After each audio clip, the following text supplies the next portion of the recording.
Hey everyone, welcome to another top 10 list. This week's top 10 list is the top 10 small sized notes that you should have in your collection. Now, the small sized notes came out in 1928 and they're the same size notes that we use today. Most people kind of disregard them as collectible because we are so used to seeing so many of the images on there, and the denominations, of course, are what we're used to seeing. Most people like to look back at the old notes, the large size notes, and think those are the ones that are worth money. Well, truth be told, there are quite a few notes that are of the small size variety that probably belong in your collection, and they're not all cheap. Some of them are quite affordable, but you'll see that there are a few that are going to be a little bit up there. All right, number 10 on the list, a note that everybody should have just because. This particular note is a 1934 $1 silver certificate. The 1934 or the 1928, these were known as funny backs. Now, I like the funny backs because first and foremost, you have the bright blue numeral, huge fan of that, blue seal, blue serial numbers, all that I like. What makes this note special though is the back. This is known as the funny back. Now, it's called the funny back for all the wrong reasons. The note was issued from 1928 to 1934, and by 1935 we switched to the more familiar back that we have now, which means from 1935 to 63, and even today, if any of these notes ended up in a strap, it would look funny compared to the notes that we see now.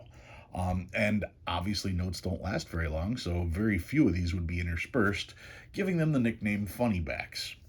The thing is that most people look at the backs of these and start thinking of Monopoly money, and they do that with a really good reason, because Monopoly came out in the late 1920s. I want to say 1929 or 1931, and the designers of Monopoly looked at this note and designed Monopoly money after this back. So that is why this always looks like Monopoly money to us nowadays, because this is what money looked like when Monopoly became a thing. So, of course, that has to be number 10 on my list for small size notes, the 1928 or the 1934 funny back. Number 9 on the list. Number 9 is one of my favorite silver certificates. This is a 1934 $10 silver certificate. Now, as far as value goes, not anything crazy on the value here, but I am a huge fan of the blue numeral, and with the 10, you get two numerals there. You get the 1 and the 0, as well as the blue certificate or blue seal there, and of course the back is what we are used to seeing. But for some reason, that 10 always stands out to me, and even though this note isn't worth that much, it's still a note that I always include in my top 10 lists when it comes to small size notes. Just one of my favorite notes to see. That would be number 9, the $10 1934 silver certificate. Number 8, stepping up a notch, we're going with the 1928 $100 Federal Reserve note.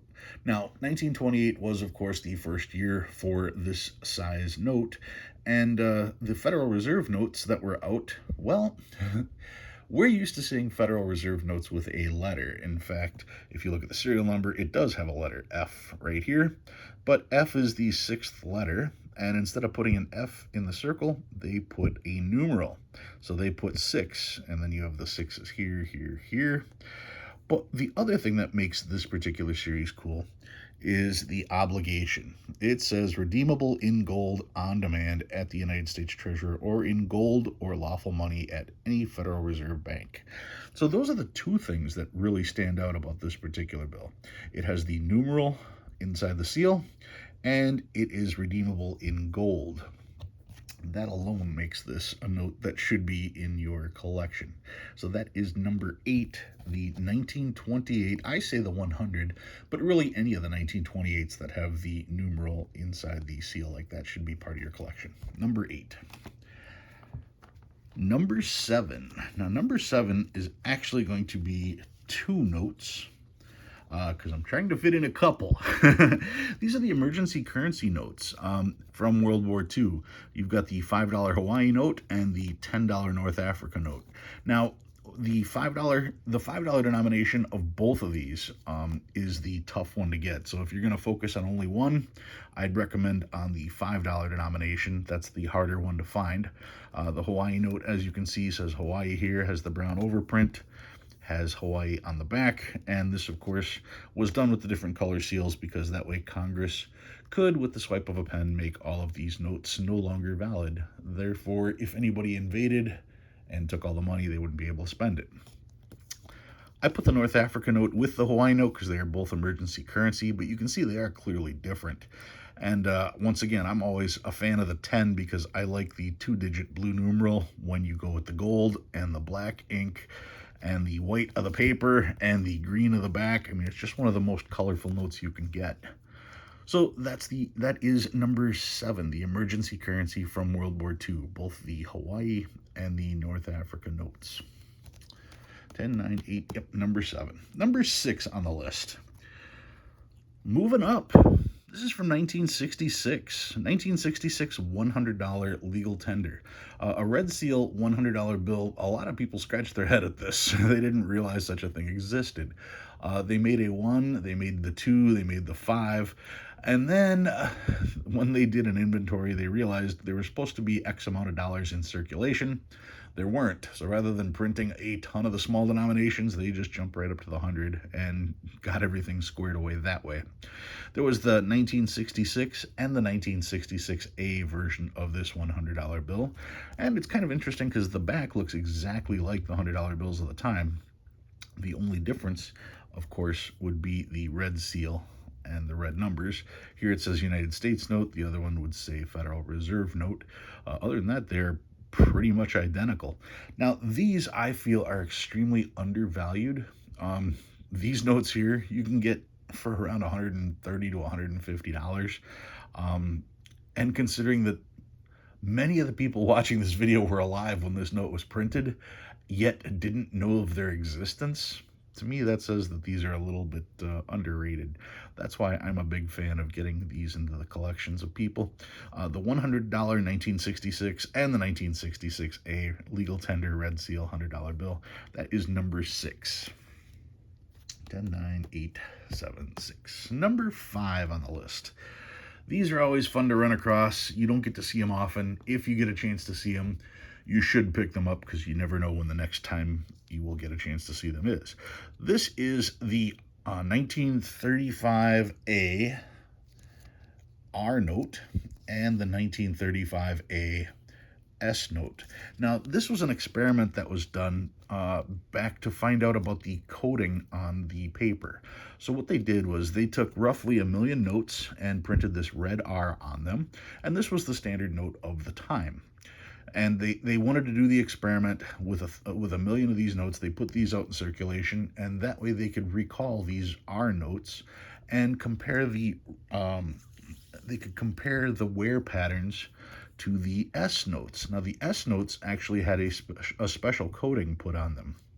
The average person wouldn't know the difference because it wasn't designed to change anything that we perceive about the note. It was simply designed to make the notes wear not quite as fast. They figured by putting the R and the S on there that they would easily be able to determine which was which and be able to determine different wear patterns. Now, of course, my R note is not in as nice a shape as my S note, so that really doesn't do any justice to the experiment. But the problem is that these R and S notes were very noticeable. People saw these and people treated these notes differently. In fact, many people wouldn't spend these. They wanted to save these because it was so obvious which was which. Because of that, the government never got a true reading as to which one would wear better. People didn't treat them the same. Thus, the experiment concluded without any definitive result. The R and the S notes, I've seen these go for upwards of $150 a piece. I mean, I think I paid $150 for the pair. Maybe not even. Maybe $120 for the pair. But that was a little while ago. Anyway, these are number, what did I say? 10, 9, 8, 7, 6. Number 5 on the list, the R and the S notes. You can't have one without the other. Yes, you can buy one without the other, but you gotta have them both. That's just the way it goes. All right, so that was number 5, 10, 9, 8, 7, 6, 5. Number 4 on the list. Number 4 is a $20 gold certificate. This was from 1928. You can see right there, series of 1928, and it's a gold certificate. That means this was backed by gold. The 1928 gold certificate, the backs were green, so once again, if you had a stack of 20s and you went through them, you wouldn't even notice if you saw the back of the note. It's only the front of the note where it becomes obvious. Now, Federal Reserve notes, those are backed by the Federal Reserve. The legal tenders were backed by bonds and things like that. Silver certificates were backed by silver, and gold certificates were backed by actual gold coin. Back in the day, there was a 1 ounce gold coin worth $20. So this $20 note had the equivalency of 1 ounce of gold, which today is about $1,700. Yet this note is worth nowhere near that, which to me is another reason why you should probably pick it up. Anyway, the 1928 $20 gold certificate, definitely one of the small size notes you should have. They did make a 50. I believe there's a 10, a 20, a 50, and a 100. I do not have the 50 or the 100. They are on my list of things to get, but that is number 4 on the list. Number 3, also from 1928, is the only version of a $1 bill that has a red seal in the small size. The 1928 legal tender, United States note, this was released in Puerto Rico to help their economy out a little bit, so that's where these were all from. That's why you don't see very many of them, because they were only sent off to the island there. You're talking about different types of weather, different types of humidity, so finding one of these in good shape is not the easiest to do. Therefore, these can get expensive for a $1 bill. It's easy to find, easy to see these somewhere in the $150 to $200 range when they're in really good shape, because there just aren't that many left. Taking a look at the back, it does have the funny back, just like the silver certificate does. So, that makes it cool as well. The $1 legal tender, the Puerto Rico issue, that is number 3 on the list. Number 2. So many people had these at one point and never bothered to save them because, well, $500 is a lot of money. This is a 1934 Federal Reserve $500 bill. And if you are new to collecting and have a little bit of money, this is one of the most recognizable notes you're gonna see. Newer collectors love to get their fingers on these because, well, technically these are still spendable. You'd never want to spend it, but it's familiar enough that people are willing to spend big bucks on it because it's something they know. A lot of people shy away from spending $1,000 or $2,000 on a note that they don't know a whole lot about. But a $500 bill, yeah, that's something a lot of people are familiar with. This particular one has the light green seal on it, so that was the thing that made me pull the trigger without a doubt. It's graded, it has a light green seal, decent grade at that. Taking a look at the back, you can see it's in pretty good shape, and it's nearly doubled in value compared to when I bought it. So that was a good purchase for me. That is number 2 on the list, the $500 Federal Reserve note. And finally, number 1 this week for small size notes you should have. Well, if that's the 500, here is the 1,000. The $1,000 note. A lot of you wonder why I haven't gotten this graded. And the main reason for that is once notes reach a certain value, it actually costs more to grade, and when you send stuff in, you generally have to send in stuff of similar value.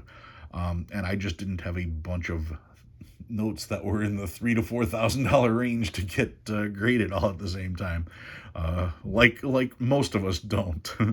So I never bothered to send this one in. I didn't want to have to pay the extra just for sending one note. Anyway, the $1,000 note, much like the 500, this was taken out of circulation starting in 1969. Yet it's still familiar enough that many people have seen one or at least heard of them. So once again, new collectors flock toward what they're familiar with, and that would be the 500 and most certainly the $1,000 bill. Now, the 1,000 can run you, like I said, between $3,000 and $4,000 without a problem, especially if it's in better condition.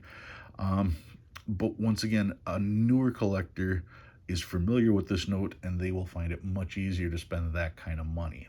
So that's what I've got for the top 10 this week. If you learned anything new, go ahead and hit that like button. If you like what you see and you want to see more, please subscribe. I love reading all your comments.